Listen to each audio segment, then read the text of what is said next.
사람이 한두 번은 잘할 수가 있습니다. 한두 번은 시험도 잘 볼 수 있고, 한두 번은 다른 사람한테 착하게도 할 수 있어요. 부부생활 가운데에도 또 연애할 때에도 한두 번은 잘할 수 있죠. 그런데 왜 그렇게 인간관계가 틀어지는가? 나중에 이 실수한 것들 때문에, 또 나중에 잘못한 것들 때문에 이것들이 큰 데미지가 되고 상처가 되어서 나중에 그렇게 안 봤는데 막 그렇게 되고 그런다는 것이죠. 더 큰 문제는 이 한두 번 잘하는 것이 중요한 게 아니라 꾸준히 잘하는 것이 중요하죠. 참 많은 스포츠 스타들이 있었어요. 야구 선수도 있고 또 축구 선수들도 있었고. 그런데 옛날에 제가 프로야구를 죄송합니다. 한참 이 관람할 때는 푹 빠졌었는데 막 루키 고등학교를 졸업하고 이 유망주가 있었어요. 고등학교 때 막 엄청나게 잘해가지고 무슨 황금용 무슨 상에서 MVP를 받고 뭘 받고 해서 프로에 왔는데 이 선수가 처음에는 반짝 잘해요. 그런데 얼마 안 가서 막 그 투수가 점수를 내주는 게 처음에는 2점대였다가 3점대였다가 나중에 4점대, 5점대, 한 경기에 막 4.5점을 내주는 그런 낮은 방어율이 된다는 거죠. 그러면은 처음에는 루키였는데 몇 년 지나면은 없는 거예요, 그 선수가. 어떤 선수는 고등학교 때 별로 두각을 나타내지 못했는데 프로에 가서 갈수록 성적이 올라가고 갈수록 타율이 좋아지는 선수가 있다는 거예요. 그런 선수들은 연봉이 기하급수적으로 올라갑니다. 그런데 루키였다가 잠깐 빠지는 사람은 갈수록 이제 연봉도 깎일 뿐만 아니라 존재가 사라지는 것이죠. 신앙생도 마찬가지예요. 우리가 한두 번 잘할 수 있어요. 한두 번 잘하는 것은 그거는 실력이 아닌 거예요. 나중에 연봉 협상을 할 때 어떤 선수를 제일 선호하느냐? 꾸준히 3할 때 타자. 어떤 애는 막 4할, 어떤 때는 1할 그러면은 이 협상이 약해요.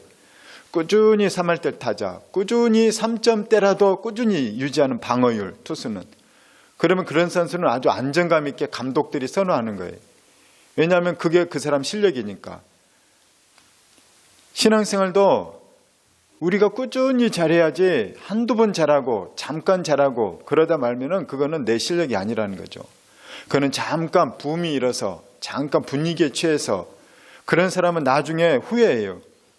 내가 그때 돈이나 벌 걸, 내가 그때 뭐나 할 걸, 괜히 교회 열심히 했네. 자기 실력이 아닌 채로 신앙생활 열심히 한 사람은 나중에 이렇게 후회한다는 거예요. 그러나 우리가 신앙생활을 자기 실력으로 하게 되면은 그것은 본인의 축복이 되는 것이고 더 나아가서는 가문의 축복이 되는 것입니다. 제가 이번에 우리 선교팀을 미얀마에서 뵙게 됐는데 거기에서 보니까 정말 다양한 분들이 많아요. 함께 선교팀이지만 똑같은 목사님들인데 이 배경들이 다 다릅니다. 그런데 어떤 목사님은 참 당대 예수 믿어서 그렇게 활기차게 신앙생활 한 분도 있고 믿음의 3대인가 6대인가 하여튼 기독교 초창기부터 믿는 손주까지 하면 6대인가 그런 목사님도 오시고 그런데 보니까 다 그런 건 아닌데 믿음의 관록이 쌓이신 그분은 정말 대단한 게 있더라고요. 이 손주까지도 신앙생활 너무너무 잘하는 거예요. 자세한 얘기는 다음에. 하나님께서는 우리에게 대대로 잘되게 해주시길 원하신다는 거예요. 하나님께서 우리가 평생동으로 잘되길 원하신다는 거예요. 저는 여러분이 오늘 그 비결을 받길 축복합니다. 사실은 오늘 성경 본문이 제가 화요일 정했을 땐 다른 본문이었어요. 알고 보니까 이번 주가 어린이 주일인 걸 몰랐던 거예요. 그런데 성령께서 계속 감동하시는데 성경 본문을 바꾸라는 거예요. 그래서 저는 이유를 몰랐어요. 왜 신명기 8장이었는데 처음에 신명기 6장으로 바꾸라는 거예요. 사실은 제가 오늘 아침에 깨달았어요. 그래서 주보에 실지도 못했는데 오늘이 어린이 주일이었습니다. 어린이 주일에 맞는 본문을 성령께서 깨닫게 하시더라고요. 그런데 그런 일이 선교지에서 많아요. 하나님께서 계속 감동을 주셔요. 그런데 감동 주는 대로 행하면은 딱 그러길 다행인 거예요. 내 고집대로 했으면 일이 틀어질 뻔했는데 성령께서 감동 주신 대로 바꿨더니 너무 적절한 걸로 딱 되어지는 그런 일이 많다는 겁니다. 저는 우리가 성령으로 말씀으로 늘 깨어있길 축복합니다. 오늘 우리에게 정말로 하나님께서 주시고자 하는 말씀이 있다는 것이죠. 하나님께서 성경을 우리에게 주셨습니다. 하나님께서 성경을 우리에게 주신 이유가 뭘까요? 제가 어릴 때에는 우리 삼촌이나 이런 분들이 두꺼운 백과사전 이런 걸 베고 주무셨어요. 낮잠을 잘 때 옛날에는 막 여기저기 베고 잤거든요. 그래서 아무거나 베고 자요. 두꺼운 책, 성경책이 딱 높이가 좋아요. 성경책을 베고 자라고 주셨을까요? 아니면 제가 어릴 때 본 공포영화를 보게 되면은 이 귀신 들린 사람에게 엑소시스트 하면서 이 신부 같은 사람이 십자가하고 성경을 쫙 내밀어요. 그러면은 귀신이 도망을 안 가요. 도망 안 가고 더 크게 공격을 해요. 귀신 쫓아내는 부적처럼 쓰라고 성경을 주셨을까요? 아니면은 행운을 가져오는 물건, 막 그런 거 있죠. 자기만의 물건. 성경 갖고 다니면 행운이 올 거야. 성경을 우리에게 행운을 갖다 주는 물건으로 쓰라고 성경을 주셨을까요? 그렇지 않아요. 하나님께서 우리에게 성경을 주신 이유가 있다는 것입니다. 성경은 결코 베개를 위해서도 어떤 부적을 위해서도 심지어는 이렇게 두꺼운 책이 있다면 내가 멋있어 보일까 하면서 장식용도 아니라는 거예요. 하나님께서 성경을 우리에게 주신 이유는 분명히 있습니다. 그 이유가 뭔지 오늘 성경에 보면 먼저는 두 가지가 나옵니다. 첫 번째, 성경은 장식용이나 다른 용도로 쓰는 것이 아니라 또는 심지어는 성경은 너 혼자 읽고 너 혼자 은혜 받으라고 준 책도 아니라는 거예요. 성경을 주신 가장 본질적인 더 큰 이유는 무엇이냐? 성경은 가르치는 데 쓰라는 것입니다. 성경은 가르치는데, 거꾸로 얘기하면 배우는 데 쓰는 거예요. 성경을 우리에게 왜 주셨는가? 배우라는 거예요. 배우라. 성경을 왜 주셨는가? 다른 사람을 가르쳐라. 아직 믿음이 없는 자들에게 성경을 가르쳐라. 아직 믿음이 연약한 자들에게 성경을 가르쳐라. 영적인 어린애들에게 성경을 가르쳐라. 내가 영적으로 어리면 성경을, 믿음이 작으면 또 믿음이 흔들리면 성경을 더 배워야 된다는 거예요. 하나님께서 우리에게 성경을 주신 이유 첫 번째는 뭐냐? 성경을 가르치라는 거예요. 성경을 왜 읽느냐? 다른 사람 가르치기 위해서 읽는 거예요. 성경을 왜 묵상하고 성경을 왜 배우는가? 내가 다른 사람 가르치도록 하기 위해서. 성경은 가르쳐질 때 살아있는 성경이 되는 것이에요. 또한 배울 때 살아있는 성경이 되는 것입니다. 왜 배워야 되느냐? 읽기만 해서는 어려운 게 너무 많아요. 읽기만 해서는 배우는데 한계가 있어요. 내가. 그래서 배워야 되는 거예요. 배워야 지경이 넓혀져요. 배워야 성경을 백독한 사람도 항상 은혜 받는 구절만 은혜 받아요. 발견하는 게 많지 않습니다. 그런데 배우면은 내가 관심 없는 구절들도 내가 내 눈에 들어오게 되고 내 마음에 들어오게 되는 거예요. 그게 진짜인 거예요. 성경 66권 다 하나님 말씀인데 읽기만 하는 사람은 선호하는 구절에서만 은혜를 받아요. 그러면 그런 사람은 변화가 한계가 있어요. 저 사람은 성경을 백독을 했는데 왜 인격이 저 모양일까? 저 사람은 성경을 백독을 했는데 왜 저렇게 변화가 안 되고 뭐가 이상한 2% 부족한 인간일까? 그 이유는 뭐냐? 안 배우기 때문인 거예요. 배운다는 거는 내가 모르는 걸 배우는 거예요. 배우고 읽고를 병행해야 되는 것입니다. 할렐루야. 마찬가지로 가르치고 읽는 것을 병행해야 돼요. 읽지 말라는 게 아니에요. 읽는 거는 너무 소중해요. 기본이에요. 그런데 배우면서 읽어야 된다는 것입니다. 자, 성경을 주신 두 번째 이유는 무엇인가? 혼자 읽고 혼자 감동하고 그것으로 끝, 그게 아니라는 거예요. 혼자 읽고 혼자 감동하고 끝, 그것이 아니라 가르침을 받고 배운 대로 행하며 살라고 주신 책이 성경이라는 거예요. 성경은 소설책이 아니에요. 이번 소설 너무 감동이었어. 나 영화 진짜 눈물 많이 흘렸어. 왕가 사는 남자 눈물 많이 흘렸어. 진짜 한번 봐야 될 영화예요. 이 정도가 아닌 거예요. 성경은 뭐냐? 읽고 배우고 그 말씀대로 행하라고 주신 책이 성경인 거예요. 성경을 주신 목적 두 가지. 가르쳐라, 행해라는 거예요. 행한다는 말은 뭘까요? 행동하라는 거죠. 부뚜막에 소금도 집어넣어야 짜는 거예요. 소금이 아무리 많이 있어도 국물이 싱거운데 넣지 않으면 절대로 맛을 내지 않습니다. 행함이 바로 소금을 넣는 것이라는 거예요. 성경에서는 믿음을 강조합니다. 그러나 행함이 없는 믿음은 그 자체가 죽은 믿음이라는 거예요. 왜 그랬을까요? 가르침을 받지 않았으니까 변화가 없고 행하지 않으니까 그거는 성경이 쓸모가 없다는 거예요. 왜 우리가 행함이 있어야 되느냐? 막상 행해보면 내가 얼마나 미약한지를 깨닫게 되는 거예요. 지식으로만 갖고 있으면 사람은 교만하게 돼요. 상담학자들이 정말로 강의를 잘하고 상담을 잘하는 사람들이 있어요.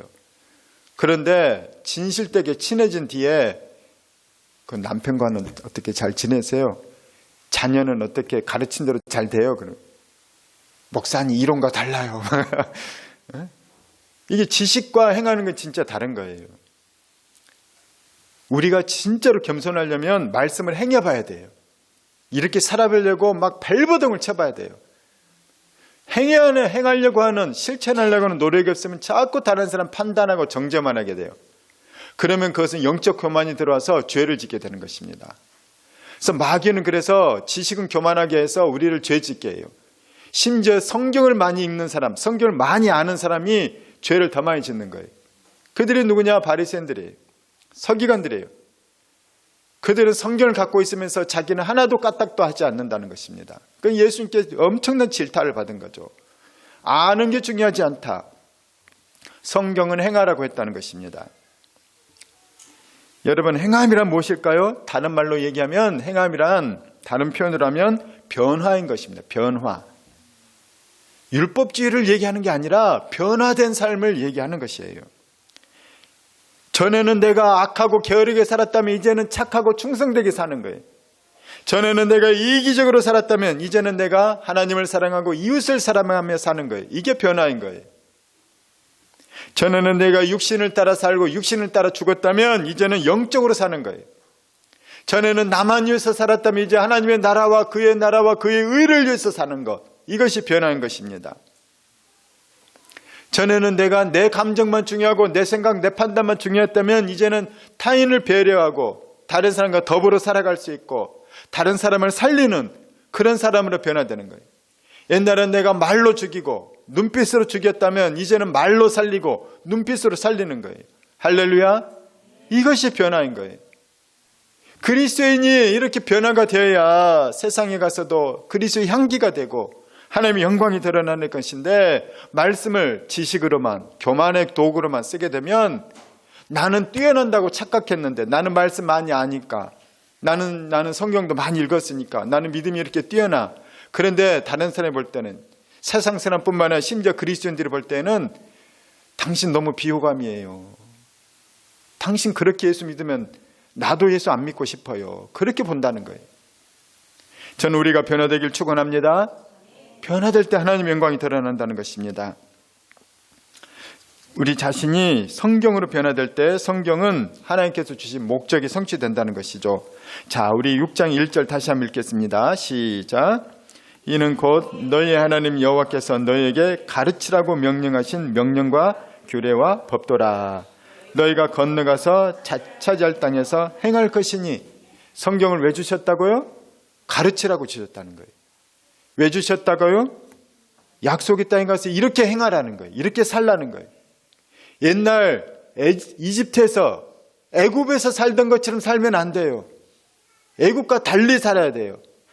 달리 살려면 뭐가 있어야 되느냐? 말씀으로 배워야 되는 것입니다. 배운 대로 행하는 걸 자꾸 시도하는 거예요. 연습해 보는 거예요. 훈련해 보는 거예요.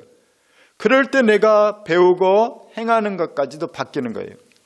여기서 행한다는 것은 단지 행동만 바뀌는 게 아니라, 행동만 바뀌는 것은 이것은 외식하는 거예요.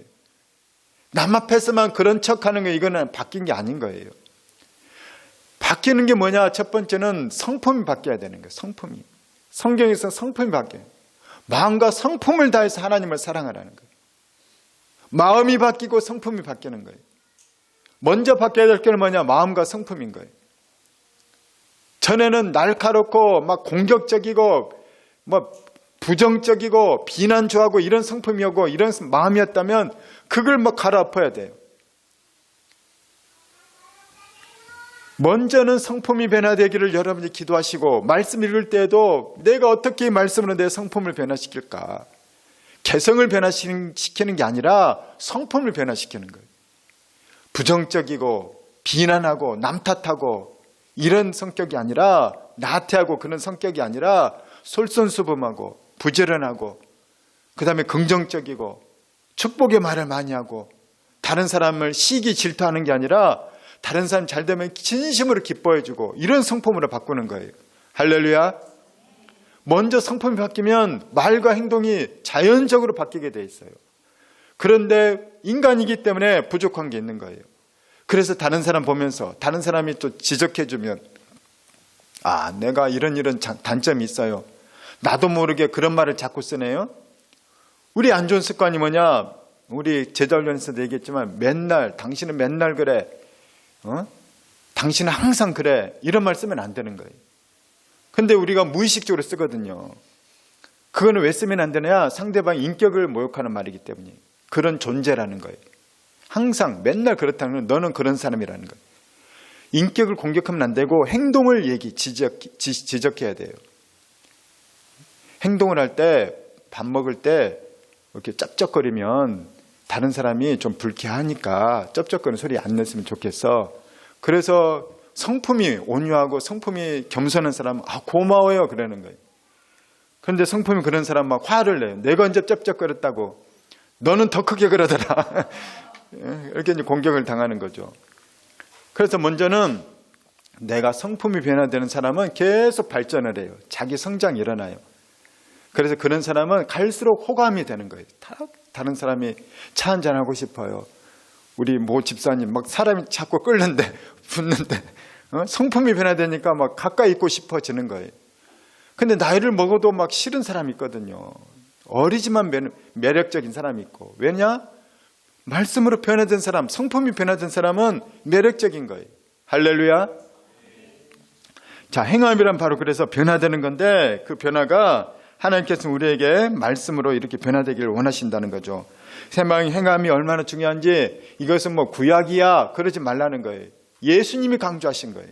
자, 마태복음 7장 24, 27절입니다. 시작. 그러므로 누구든지 나의 말을 듣고 행하는 자는 그 집이 반석 위에 지은 지혜로운 사람 같으리니 비가 내리고 창수가 나고 바람이 불어 그 집이 부딪히되 무너지지 아니하나니 이는 주추를 반석 위에 놓은 까닭이요 나의 말을 듣고 행하지 아니하는 자는 그 집을 모래 위에 지은 어리석은 사람 같으니 비가 내리고 창수가 나고 바람이 불어 그 집에 부딪힘에 무너져 그 무너짐이 심하니라. 행함이 없고 지식만 쌓은 사람은 모래성 같아요. 무슨 일 생기면 신앙도 다 무너져버리고 다 망가집니다. 든든하게 행함이 있는 사람은 이런 사람은 겸손해요. 그리고 이 사람은 튼튼합니다. 그래서 나는 왜 이렇게 행하는데도 안 될까? 나는 이렇게 성품이 변화가 더딜까? 그럼 주님 앞에 울면서 회개하고 주님 앞에 이걸 막 위해서 기도하고 말씀을 보면서 막 통회하고 그런 사람은 나는 변화가 안 됐다고 생각하는데 몇 년 지나면 다른 사람들이 야 놀랍게 변화됐다 이런 얘기를 하는 거예요. 할렐루야. 그래서 행함을 자꾸 연습을 해야 돼요. 그렇다고 우리가 성경을 오해해서는 안 되는 거예요. 성경에는 크게 두 가지 말씀이 있어요. 첫 번째 말씀 뭐냐? 구원을 위한 말씀. 구원을 위한 말씀. 구원은 행함으로 받는 게 아니에요. 이거는 믿음으로 받는 거예요. 두 번째 성경 말씀 뭐냐? 첫 번째는 구원을 위한 말씀. 예수를 믿어 구원받는 구원의 교리가 있어요. 이건 행함이 아니라 믿음. 두 번째는 뭐냐? 두 번째는 예수 믿고 구원받은 사람은 어떻게 살아야 될 건지에 대한 이 가르침이 있다는 거예요. 오늘 6장 말씀이 바로 그 말씀이에요. 5장이 뭐냐? 십계명이 나와요. 십계명. 십계명이 뭐냐? 십계명 지키면 너희가 구원받는다 그 얘기가 아니거든요. 너희가 구원받았으니까 앞으로 이렇게 살아라. 그게 바로 십계명이에요. 구원받은 사람의 삶에 대해서 가르쳐주는 말씀이 십계명인 거예요. 할렐루야. 그래서 십계명 안 지켰다 구원받는 게 아니라 구원받았기 때문에 십계명 지키는 거예요. 반대로 십계명 지키면 구원받는 게 아니에요. 예수 믿으면 구원받는 거예요. 오늘 말씀도 그 말씀을 하는 거예요. 지금 구원에 관한 말씀을 가르치는 게 아니라 구원받은 사람은 이렇게 살라는 거예요. 할렐루야. 구원받은 사람이 이렇게 말씀을 배우고 구원받은 사람이 이렇게 말씀에 행하려고 자기에게 적용하려고 애쓰고 이럴 때 우리에게 성장이 일어난다는 것입니다. 우리는 멋진 사람이 되는 것이에요. 아멘. 자, 성경은 그렇게 크게 두 가지가 있기 때문에 우리가 두 가지를 혼동해서는 안 돼요. 왜 자꾸 행함 믿음 막 변화 성품 그런 일 자꾸 해. 그 비기적인 거 아니야? 비복음적인 거 아니야? 그렇게 헷갈리지 말라는 거예요. 복음은 예수 그리스도를 믿는 거. 이것은 복음의 사람이 어떻게 살아가야 되는가 그 얘기인 것이죠. 자, 그래서 성경은 구원받은 자들에게 특별히 이렇게 행하라고 하면서 가르치고 그 행함에 대해서 알려주는 것입니다.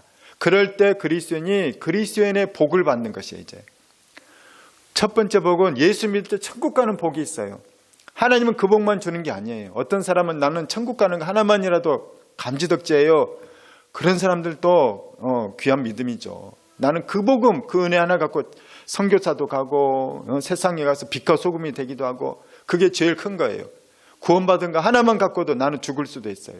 내 목숨 내놓을 수도 있어요. 이것만큼 큰 건 없어요. 자, 그런데 우리가 좀 더 디테일하게 실제적인 것으로 들어가라는 거예요. 뭐냐? 너가 하나님의 자녀가 되고 구원받았으면 너에게 목표를 삼으라는 것입니다. 목표를 오늘 하나님께 우리에게 제시해요. 뭐냐? 너는 믿음의 3대를 책임지라는 거예요. 믿음의 3대를 책임져라.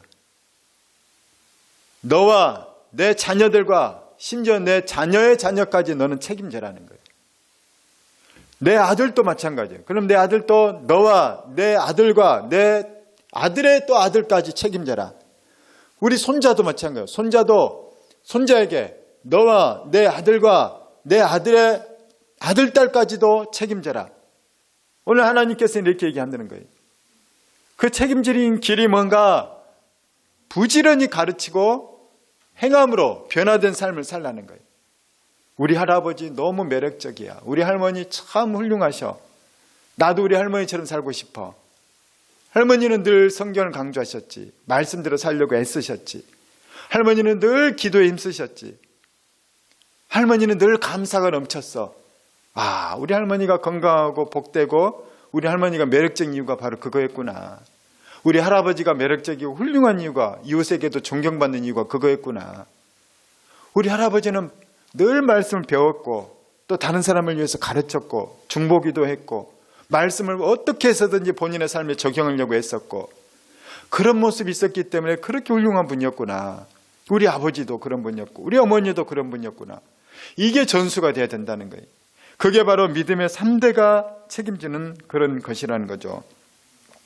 우리가 잘 아는 바흐가 있습니다. 바흐, 독일 작곡가 요한 세바스찬 바흐. 그는 이 독일 루터교 신앙 안에서 태어나고 또 자랐습니다. 이 바흐의 가문은 5대에 걸쳐서 음악가를 배출한 아주 위대한 가문이라고 해요.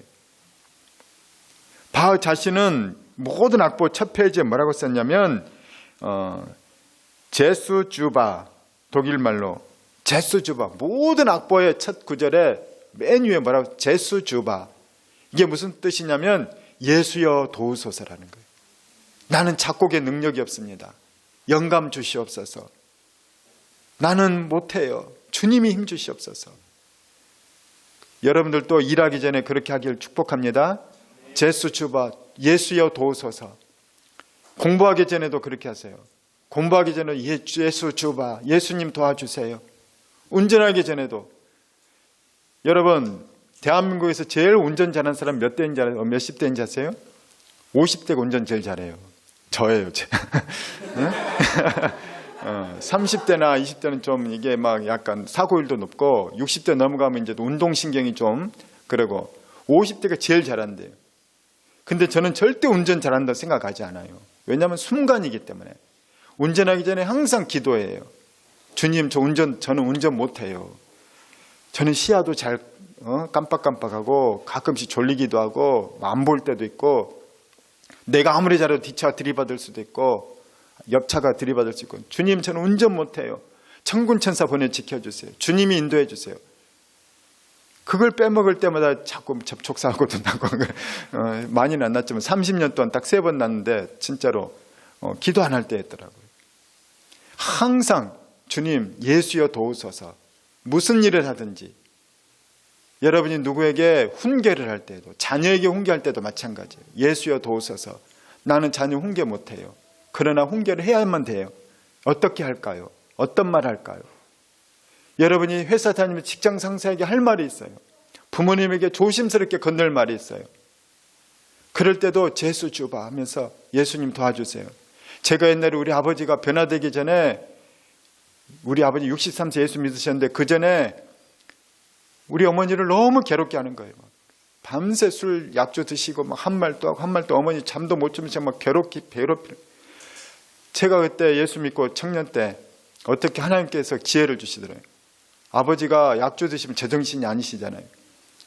근데 제가 형님들도 다 꼼짝 못하고 있는데 그때 제가 예수님 감동을 주시는데 아버지 앞에 무릎을 꿇었어요. 그리고 아버지, 어머니에게 이렇게 그런 불병이 안 좋은 게 있으시면 이렇게 말씀해 주시면 감사하겠습니다. 아버지 이렇게 해주세요. 그래서 아버지가 충격을 받더라고요.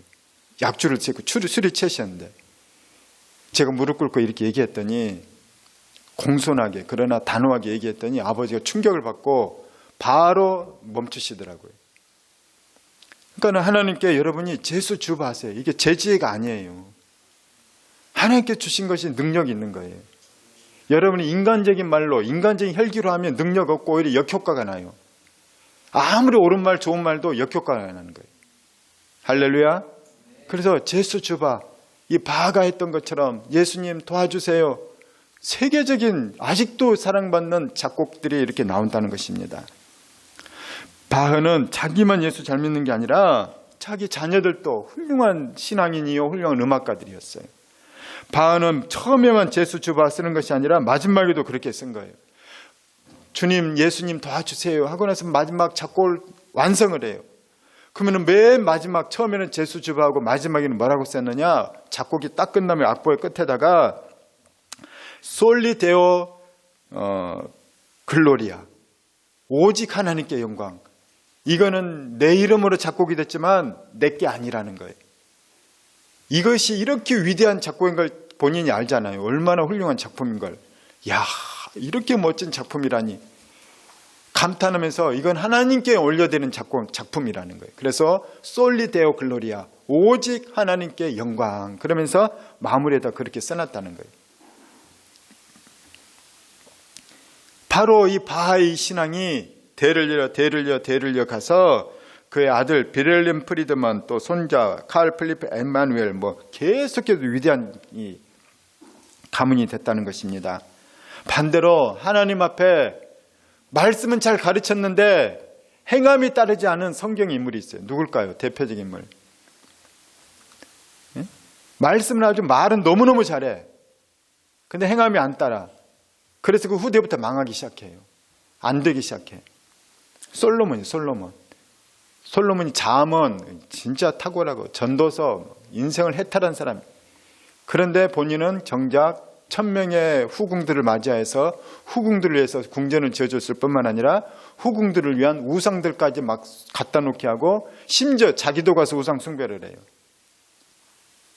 그랬더니 솔로몬 때에는 하나님께서 다윗에게 약속한 게 있어서 내가 너 때는 지금 안 망하게 할 거다. 솔로몬에 나타나서 말씀하세요. 그러는 네 아들 때부터 나라가 갈라질 거다는 거예요. 다윗이 잘했기 때문에 그 대가 이어진 거지, 솔로몬 봐서는 그냥 끝났을 텐데, 솔로몬 때 나라가 분열되고 심지어는 이제 그 모든 이 외적의 수많은 침입을 받게 돼요. 남유다부터. 다윗과 솔로몬 때는 아주 강성해서 오히려 다른 나라를 지배했거든요. 근데 솔로몬 이후부터는 계속 다른 나라들이 쳐들어와서 괴롭히는 거예요. 약탈해 가고 포로로 잡아가게 되고. 그렇기 때문에 신앙이 잘 전수가 돼야 돼요. 가르치는 것뿐만 아니라 행함이 전수가 돼야 되는 것입니다. 저는 우리가 행함이 있길 축원합니다. 왜? 가르침은 말로만 배워지는 게 아니에요. 보면서 훨씬 많이 배워요. 그렇죠? 다른 사람이 어떻게 하는 걸 보면서 배우는 거예요. 제가 예전에 청년부 할 때 우리 교회, 섬기던 교회에 중고등부 설교를 갔어요. 갔더니 애들이 다 지각을 하는 거예요. 그리고 고등학생 애들은 앞에 나와서 찬양하고 중학생 애들은 오자마자 엎드리는 거예요. 찬양 때부터. 그러니까는 내가 알거든요. 얘가 얼마나 착한 애인지.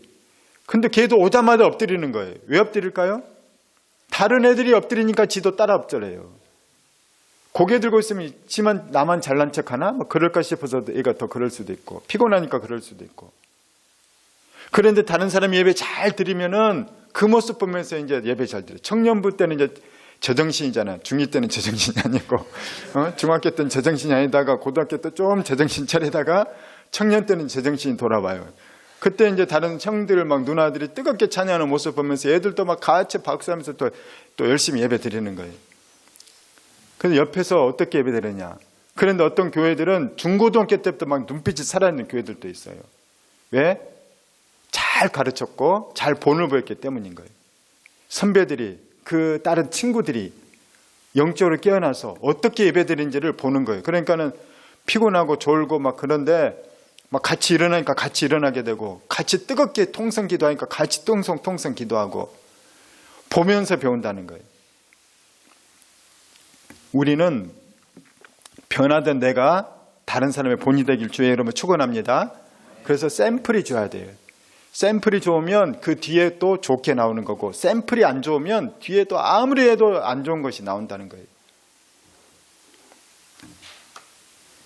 우리에게는 믿음의 3대가 우리가 영향을 미칠 수 있는 범위인데 나로 인해서 3대가 하나님의 귀한 축복을 받길 바랍니다. 자, 특별히 3가지가 잘 전수돼야 되는 거예요. 우리 2절을 같이 보도록 하겠습니다. 2절 시작. 곧 너와 내 아들과 내 손자들이 평생에 내 하나님 여호와를 경외하며 내가 너에게 명한 그 모든 규례와 명령을 지키게 하기 위한 것이며 또 나를 장구하게 하기 위한 것이라. 자, 믿음의 3대. 너와 내 아들과 내 손자들이 평생 동안 3가지를 전수시키라는 거예요. 첫 번째는 뭐냐? 여호와 하나님을 경외하는 걸 전수해라는 거예요. 2절에. 먼저는 내가 여호와를 경외해야 돼요. 경외하는 모습을 가장 잘 보이는 현장이 어디냐? 예배 자리. 그러니 어른들은 예배 지각하지 않아야 돼요. 아이들이 보고 보이는 거예요. 할렐루야. 그래서 예배를 잘 드려야 돼요. 어른들이 뜨겁게 하나님을 찬양해야 돼요. 애들이 그 모습을 보는 거예요. 근데 그것이 가식적으로 하면 안 되잖아요. 내 마음이 진짜로 여호와를 경외해야 되는 거예요. 나를 구원하시다니요. 주님이 나를 위해 피 흘려 죽으시다니요. 내가 기도하는 것마다 응답해 주시는 하나님, 나를 만나 주신 하나님, 나는 내 모든 걸 올려드리기 원합니다. 그 마음으로 하나님께 예배하길 축원합니다.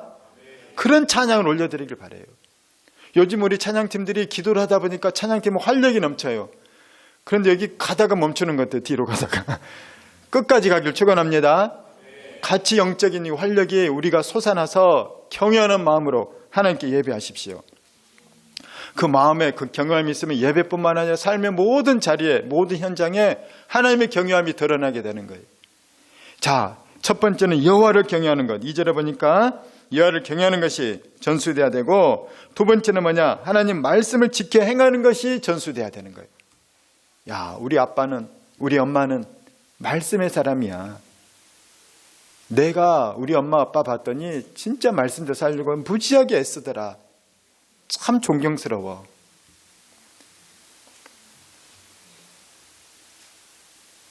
전수될 두 번째, 말씀을 지켜 행하는 것이 전수돼야 돼. 예배는 잘 드리는데 집에 와서는 막 말씀은 어긋나고 악하고 게으름쟁이 되고 막 부부싸움하고 싸움하고 이웃과 다투고 시기 질투하고 뭐 그런 모습 보이면 말씀대로 사는 것이 안 보여서 교육이 전혀 안 된다는 거예요. 세 번째는 뭐가 전수되느냐? 우리 날이 장구하게 되는 것이 전수돼야 되는 거예요. 장구하게 되는 게 뭔가? 장구 잘 안 쓰잖아요. 자, 제가 읽도록 하겠습니다. 신명기 6장 2절이 장구하게 나왔는데 세 번역에는 이렇게 되어 있습니다. 당신들이 주 당신들의 하나님을 경외하며 내가 당신들에게 명한 모든 주님의 규례와 법도를 잘 지키면 당신과 당신들 자손이 오래오래 잘 살게 될 것입니다. 장구한다는 게 뭐냐? 오래오래 잘 사는 거예요. 오래오래 잘 사는 거. 이것이 장구한 거예요. 우리 엄마 아빠 우리 할아버지 보니까 인생이 잘 사네. 돈이 많으면 잘 사는 게 아니잖아요. 건강해야만 잘 사는 게 아니잖아요. 어떻게 잘 사느냐? 화려하지 않아도, 돈이 많지 않아도, 심지어는 몸이 여기저기 안 좋아도 희한하게 우리 엄마 아빠는 긍정적이야. 다른 사람을 등 칭찬을 해. 나를 포용하고 나를 존중해줘. 우리 집은 천국 같아. 이게 오래오래 잘 사는 것인 거예요. 현대인의 성경 이렇게 번역합니다. 똑같은 구절. 이것은 여러분과 여러분의 후손이 평생 여호와 하나님을 두려운 마음으로 섬기고 내가 여러분에게 명령한 모든 법과 규례를 지킴으로 여러분이 오랫동안 번영을 누리며 살게 하려는 것입니다.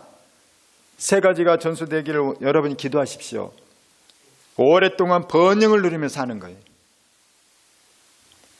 우리 집은 뭔가 하면 잘 되는 거예요. 대박 터지거나 그런 건 아니지만 희한하게 일이 잘 풀리네. 문제가 생기는데도 또 풀어지네. 어려움이 생기는데도 엄마 아빠 열심히 기도하시고 막 울면서 체력기도 하시더니 웃고 오시네. 그러더니 진짜 얼마 뒤에 문제가 해결되네. 이것이 오래도록 번영하는 것이에요. 이 세상 사는 동안에는 문제가 없을 수 없어요. 안 아플 수가 없어요. 안 좋은 일이 안 생길 수가 없는 거예요. 왜? 타락한 세상이고 범죄가 가득한 세상에 살기 때문인 거예요. 우리 육신은 언젠가는 다 썩어질 육신, 늙어가는 육신이기 때문에 아플 수밖에 없어요. 그런데 봤더니 번영하는 거예요. 봤더니 잘 되는 거예요. 할렐루야. 우리 후손에게 세 가지가 전수되길 축원합니다. 그래서 여러분 이걸 기도 제목으로 삼으십시오. 나와 내 아들, 딸과 내 아들, 딸의 또 아들, 딸들이 하나님을 경외하고 말씀을 지켜 행하며 살고 우리의 날이 번영하며 오래도록 잘 되기를 이것을 위해 기도하길 축원합니다. 제가 이번에 아까 신앙이 오된 극대된 그 목사님 보면서 저것이 바로 장구한 거구나 이걸 깨달았어요. 정말 멋있더라고요. 인생이, 가정이, 가문이. 자, 여러분 다시 한번 반복합니다. 말씀을 잘 듣고 배우길 축복합니다. 그리고 배운 것은 반드시 가르침 받을 뿐만 아니라 잘 가르침 받을 뿐만 아니라 여러분이 반드시 가르치는 사람 되십시오. 자녀에게 막 잔소리하라는 얘기가 아니에요. 그건 가르치는 게 아니에요. 잔소리는 정식으로 가르쳐야 돼요. 자녀에게 가르칠 때도 아이를 존중하면서 제대로 딱 자세를 잡고 상대방을 존중하고 이해하면서 하나님 말씀을 내가 받아서 이렇게 딱 전달을 해야 돼. 이게 가르치는 거예요. 가다가 기분 나쁘니까 방치와 이건 가르치는 게 아닌 거예요. 할렐루야. 물론 방치하라는 말 할 때가 있습니다. 그러나 하나님께 받아서 하는 것이 진짜 가르치는 것이고 효과가 있어요. 자, 하나님께서는 왜 우리에게 말씀을 주셨을까? 왜 우리에게 하나님 말씀을 듣고 행하라고 하셨을까? 왜 가르치라고 했을까? 얼마나 번거로운 일이에요. 그렇잖아요. 여러분, 마귀는 이 세상을 완전히 변질시키고 있어요. 마귀는 요즘의 메시지 뭐냐? 아무도 너를 터치하게 하면 안 된다는 거예요. 아무도 너의 마음을 불편하게 하면 안 된다. 너의 마음을 불편하게 하는 그 사람은 나쁜 인간이야. 요즘의 정의예요, 그것이. 그렇지 않아요? 내가 불편하면 신고해버려야 돼요. 내가 불편하면은 노동단체 신고하든지 이렇게 신고해야 되는 거예요. 국민권익위든지. 왜? 내가 불편했으니까. 내가 불편하면 나쁜 거예요. 그래서 옛날에 우리 어릴 때는 삼촌들에게 취업했냐? 어떻게 하냐? 그러면 삼촌들이 죄송해요. 하는데 지난번 신경 써주셨는데 안 됐어요. 오히려 죄송했거든요. 근데 요즘은 거꾸리잖아. 취업 준비 잘 돼가니? 그러면 나쁜 사람이야. 그런 말 하면. 나도 좀 점지 때문에 얼마나 힘든데 당신 말 때문에 더 힘들게 됐다는 거예요. 이게 뭐냐? 마음과 성품의 문제예요. 마귀가 그렇게 만들어버렸어요. 이 시대를. 그래서 그 애들이 행복하냐? 더 상처 잘 받아요. 옛날 우리 삼촌들, 고모들 상처 안 받거든요. 어른들이 취업했냐? 안 했어요. 그러면 야 자식아, 네가 맨날 이렇게 늦잠 자고 하니까 취업도 못하고 있는 거지. 그러면은 죄송해요 막 그랬거든요. 내일부터 네 똑바로 일어나. 그래놓고 가서 그 삼촌이 뭐라고 해. 나중에 이 조카한테 그래놓고 나서 일자리 알아봐서 너 내가 전화 한 통 해놨으니까 거기 가서 내랑 면접 보고 와. 이랬거든요. 요즘은 서로 터치하지 않아요. 알아서. 그러니까 요즘 애들 일자리가 없는 것도 있지만 남한테 터치받는 것은 받으면 안 돼. 이 마인드 때문에 너무 상처를 잘 받아서 다 상처투성이들이에요. 나 상처받았어. 너 때문이야. 그러니까는 늘 상처투성이고 연약하고 유약하고 해서 버티지를 못하는 거예요. 무슨 일 생기면 뭐 넘어져 버리는 거예요. 늘 남탓만 하고 미워하고 증오하고. 그러니까 시기 질투가 더 많이 일어나게 되고 마음에 화가 더 많고, 그러니까 마음의 병들이 더 많아지는 거예요. 마귀가 이 시대를 이렇게 만들어 버렸어요. 그렇다고 막 질문을 막 던지면 안 돼요. 막 이렇게 던질 때에도 기도하고, 취업했냐 결혼했냐 요즘 이런 말도 기도하고 해야 돼. 우리도 그래서 시대에 맞춰서 막 던지는 것이 아니라 조심스럽게 우리도 해야 되긴 합니다. 할렐루야. 그러나 받을 때 마음을 그렇게 단단하게 하라는 것이에요. 하나님께서 우리에게 하나님 말씀을 주신 이유는 우리를 자꾸 터치하고 괴롭히려는 게 아니에요. 왜 자꾸 듣기 싫은 말을 성경에 자꾸 기록되어 있나? 무슨 주일 성수를 이렇게 강조하나? 성경에서는 막 정말로 터치하는 게 너무나 많거든요. 왜 그럴까요? 우리 살리려고 그러는 거예요. 그렇게 우리 안 다치고 안 죽기 때문에, 내가 강해지기 때문에. 하라 하지 말아의 성경은 대부분 우리 삶을 엄청나게 터치하고 있는 거예요. 왜 하라 하지 마라 할까요? 나를 변화시키는 거예요. 유튜브 보지 마. 게임 좀 그만해. 나 살리려고 그런다는 거예요. 라면 좀 그만 먹어. 야식 먹지 마. 소세지 이런 첨가물들 좀 줄여. 사탕, 당분, 탄수화물, 빵 좀 줄여. 왜 나를 살리려고. 제가 이번에 미얀마 갔더니 그 가난한 나라 사람들이 왜 그렇게 당뇨가 많아요? 건강관리를 이분들은 안 하시는 거예요. 마인드가 없어요. 요즘 사람처럼. 그런데 음식이 골고루 있지 않아요. 그분들은 가난하기 때문에 탄수화물만 많이 드시는 거예요. 그러니까 당뇨들이 많아요. 가난한 나라인데도. 하라 하지 마라는 나를 살리는 말씀인 거예요. 감사함으로 받길 축원합니다. 세상 사람도 우리를 함부로 터치하면 안 돼요. 그럼 남들도 나를 함부로 터치하면 안 돼요. 그러나 그들이 하는 말 가운데도 나를 살리는 말이 있어요. 그럼 감사함으로 받으라는 거예요. 할렐루야. 내 직장 사람인데 가족이든지 나를 살리는 말이라고 하면 터치라고 받지 말고 살리는 말이구나 하면서 감사함으로 받으라는 거예요. 그럴지언정 그래야 되는데 성경 말씀은 어때야 되느냐? 성경은 더 당연히 그래야겠죠. 모든 성경은 하나님의 감동으로 된 거기 때문에 모든 성경은 다 나를 살리는 말씀인 거예요. 그래서 모든 성경은 다 감사함으로 받으십시오. 오늘 이 말씀도 자꾸 가르치라고 하고 뭐 이렇게 하라고 하고 저렇게 하라고 하고 그 앞에 5장 보게 되면 십계명이 나와가지고 해라 하지 마라 얼마나 이 간섭하는 게 많은지 몰라요. 그럴 때 나를 왜 간섭해 왜 잔소리해 그러지 말고 하면 할렐루야 이 생명의 말씀 주셔서 감사합니다. 한마디 한마디를 생명의 말씀을 받으라는 거예요. 그럴 때 우리는 살아나는 것입니다. 성경 우리를 괴롭히려고 주는 말씀이 아니라 우리를 살리려고 주는 말씀, 더 나아가서 복을 주려고 하는 말씀인 거예요. 우리를 번영하도록 하기 위해서 주시는 말씀이 바로 오늘 말씀 성경 생명의 말씀이라는 것입니다. 현대사의 메시지 속지 않길 축원합니다. 생명의 말씀으로 내가 살아나고 여러분의 믿음의 가정 3대까지 살아나기를 예수 이름으로 축원합니다. 자, 그 말씀이 바로 3절인 것입니다. 3절 같이 읽겠습니다. 시작. 이스라엘아 듣고 삼가 그것을 행하라. 그리하면 내가 복을 받고 내 조상들의 하나님 여호와께서 내게 허락하심 같이 젖과 꿀이 흐르는 땅에서 내가 크게 번성하리라. 앞으로 너가 이 가나안 땅에 들어가서 더 번성하고 잘되고 복받으려면 하나님 말씀을 주의 깊게 듣고 생명의 말씀 받아서 말씀으로 살라는 거예요. 이렇게 변화되라는 거예요. 그러면 너에게 복이 넘칠 거다. 너가 번성할 거다. 너뿐 아니다. 너와 내 자녀들, 내 자녀들의 자녀들까지도 복이 넘치게 되고 번성하게 될 거라는 거예요. 할렐루야. 바로 그 말씀, 하나님께서는 우리가 잘 되기를 원하세요.